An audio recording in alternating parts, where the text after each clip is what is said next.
Hello बच्चों, let's see this question and here this question say what is sex ratio? What does the sex ratio of India indicate about the position of women? Mention any three ways to improve the status of women in the India. Question आपसे बोल रहा है कि sex ratio क्या होता है और sex ratio India में क्या इंडिकेट करता है विमेंस की पोजीशन के बारे में. मेंशन एनी थ्री वेज, यानी कि आपको कोई 3 वेज बताने हैं जिसके थ्रू हम इंडिया में विमेंस का जो स्टेटस है उसको और ज़्यादा इम्प्रूव कर सकते हैं. तो बेसिकली हम बात कर रहे हैं सेक्स रेशो की. क्वेश्चन का की कॉन्सेप्ट है सेक्स रेशो. अब ये सेक्स रेशो क्या होता है तो देखिए, sex ratio means the number of female over the 1000 male in the population, यानी कि 1000 पुरुषों के ऊपर कितनी महिलाओं की संख्या है उसको हम बोलते हैं सेक्स रेशो. अगर हम इंडिया में एवरेज सेक्स रेशो की बात करें तो sex ratio in India is 940. It's mean 1000 पुरुषों के ऊपर भारत में सिर्फ 940 ही महिलाएं हैं, यानी कि 60 पुरुषों के लिए तो कोई महिलाएं बची ही नहीं हैं. तो इट्स मीन वुमेन्स की जो कंडीशन है वो ज़्यादा अच्छी नहीं है, महिलाएं कम हैं हमारे देश में.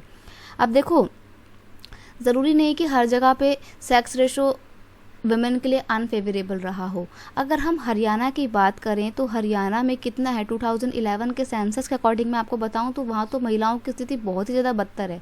1000 पुरुषों के ऊपर सिर्फ और सिर्फ 834 वुमेन्स हैं, ठीक है. लेकिन अगर हम वहीं केरला की बात करें तो केरला में क्या सिचुएशन है, केरला में तो महिलाओं की स्थिति बहुत अच्छी है. कितनी है, 1000 के ऊपर 184 वुमेन्स हैं. तो इट्स मीन कहीं कहीं पर सिचुएशन अच्छी है, कहीं कहीं पर बेकार है. लेकिन अगर हम एक एवरेज देखें तो वो 940 है, जो कि फिर भी कम है.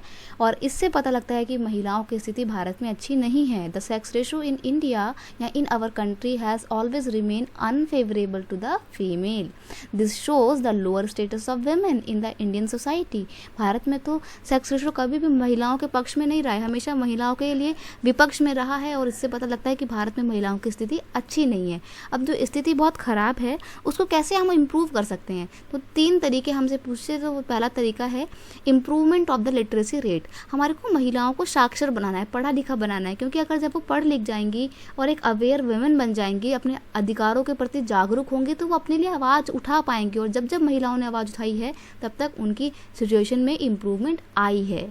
फ्रेंच रेवोल्यूशन इसका बहुत अच्छा एग्जाम्पल है.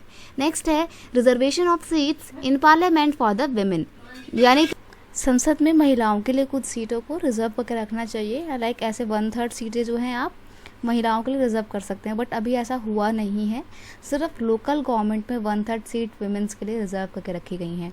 नेक्स्ट है spread the awareness among the people. लोगों के बीच में एक अवेयरनेस क्रिएट करनी है कि लड़का लड़की एक समान है.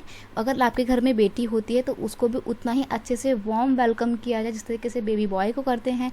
लोगों के बीच में अवेयरनेस होगी तो सेक्स रेशो अपने आप ही इम्प्रूव हो जाएगा. तो इस तरीके से हम महिलाओं की स्थिति को समाज में सुधार सकते हैं. I hope you understand it well. Best of luck.